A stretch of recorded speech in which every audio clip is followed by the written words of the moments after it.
Assalamualaikum and good day guys. In this video we're going to discuss example 2.9 which will be an example on binomial probability distribution, and we are going to take a look on how to calculate it using a formula and also how to find the answer using a cumulative binomial distribution table.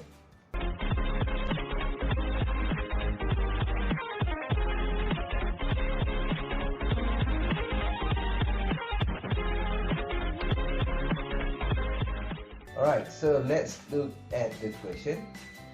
Example 2.9. Large industry firms allow a discount on any invoice that is paid within 30 days. Okay, so of all of the invoices, 10% receive discount. In the company audit, 12 invoices are randomly selected and independent of each other. So the first question, they want us to find the random variable. For this case, they are using capital X, and then they want us to write down the distribution. So to find the random variable, in other words, the things that the question are interested in, so we need to look at the rest of the question. So question 2 till 7, I guess. So they are asking what is the probability that exactly 4 invoices receive discount, fewer than 4 invoices receive discount, and then all of about an invoices receiving discount. So as you can see, that is actually the thing that I'm interested in, and that will be the random variable. So our X is the number of invoices in the sample that receive the discount, right? And let us write down the distribution or the expression of binomial for this question. First of all, right, if we are not given any information whether it is a binomial or not, can we view this as a binomial question? Right, so let's look back. So they are saying that of all invoices, 10% receive discount. And the question also wants us to find the probability of those who are receiving discount. So what does it mean?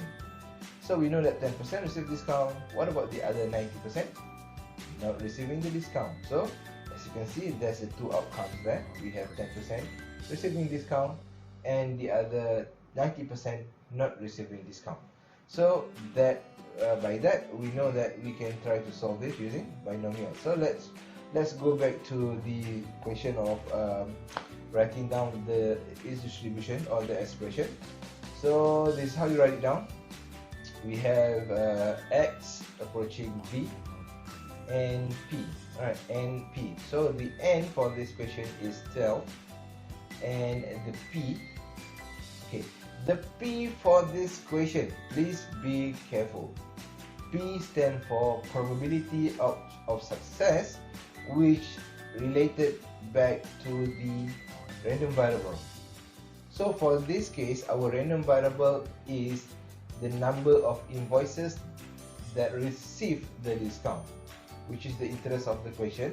So by that, our P should be the probability of those that receive the discount, which is 10%, 0.1.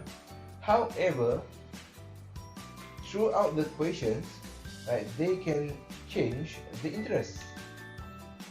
This usually becomes the trap for those who are answering binomial question, right? Along the question, they can change the interest.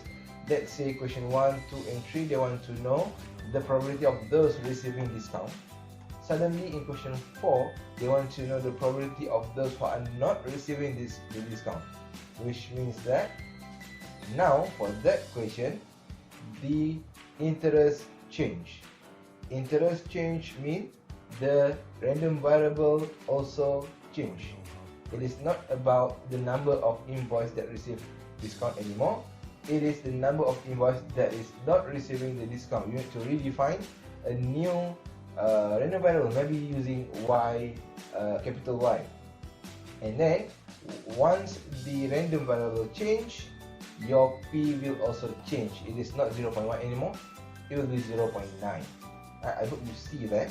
Okay, so let's proceed with the next question. Now they want us to calculate the probability. So question 2 until 6, all about calculating probability. Okay, so let us look at it one by one.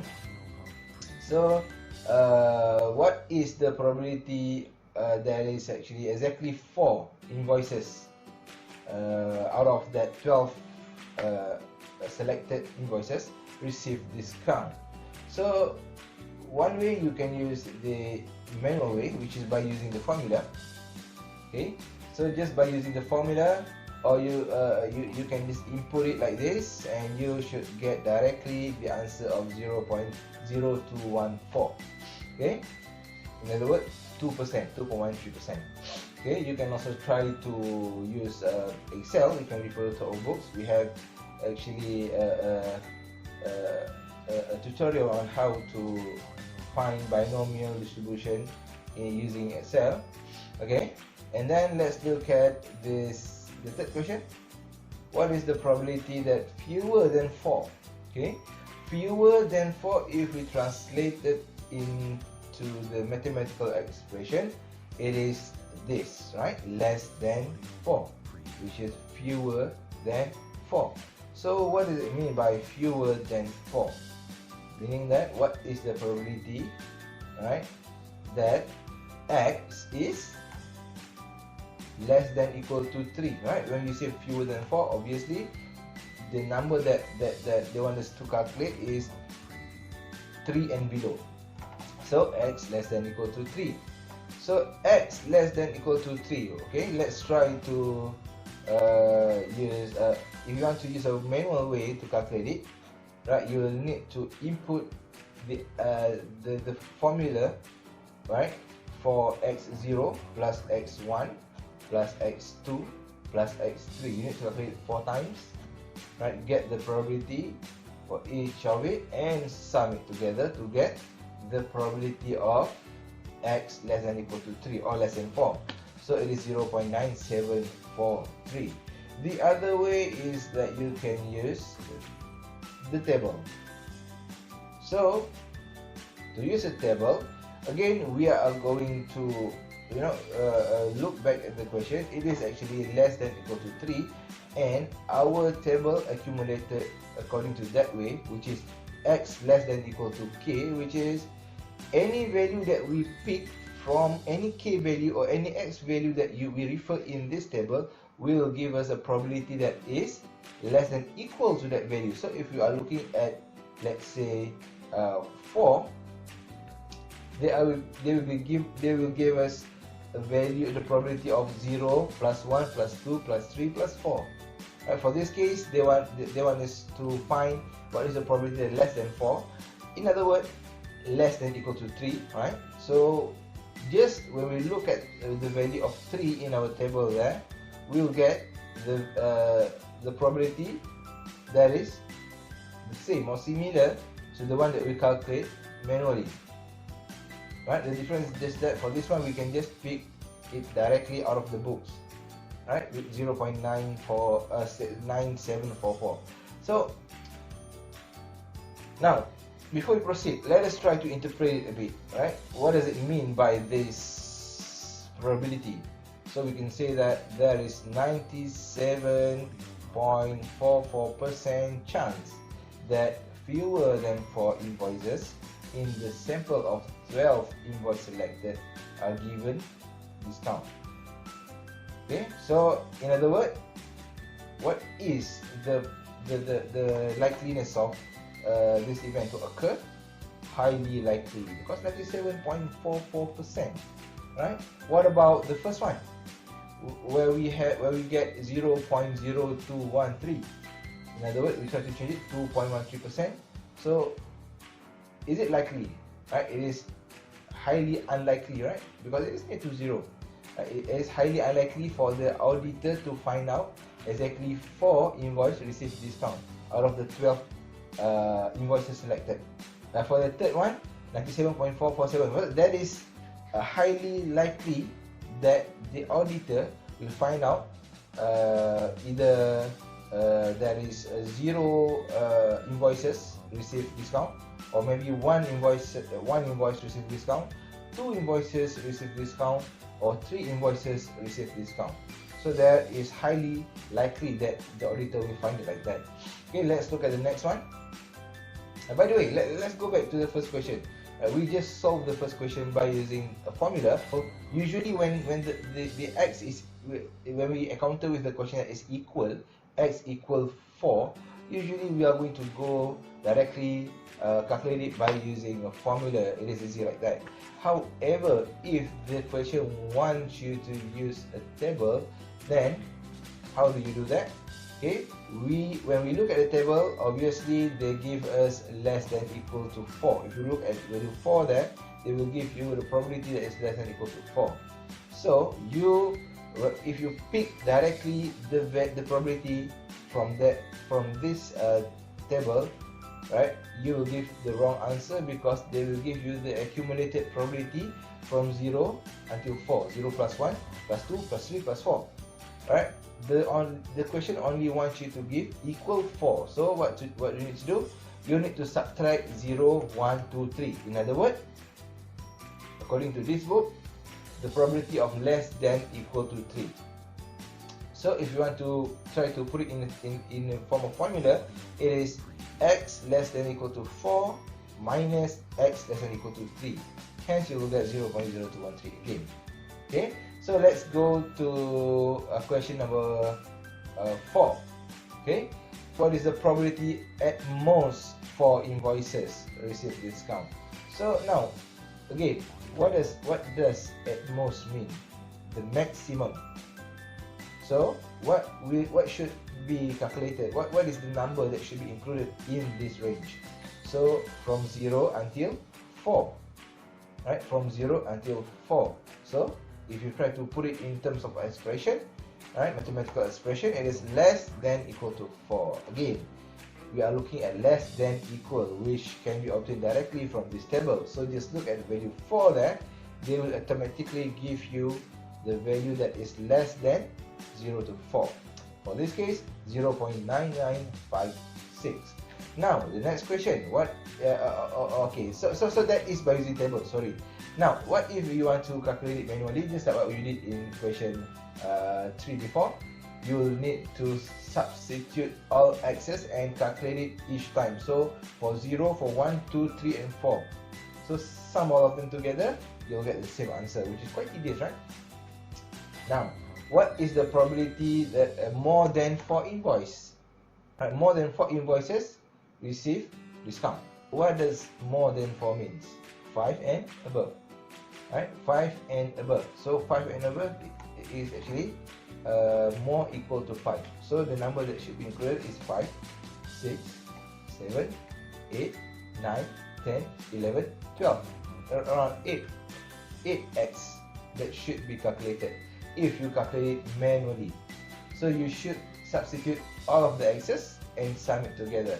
However, right, the easy way is actually by using binomial table. Okay, binomial table. So we know that we only have less than equal probability in our table. Okay, and we know that the total probability is 1, right? Based on the properties that we have, the total probability should be equal to 1. It doesn't matter how many n that you have, right? For this case 12, we know that the total probability should be 1. Okay, so how to apply that knowledge to solve for this question? So we know that the total probability is 1. So basically we know that in our mind that the whole 12 invoices, if selected, it is actually 100%, equal to 100% of 1. So we want to know that the probability that more than 4. So the number that should be excluded is 0, 1, 2, 3 and 4. We only want 5 and above. So what is the probability from 0 until 4?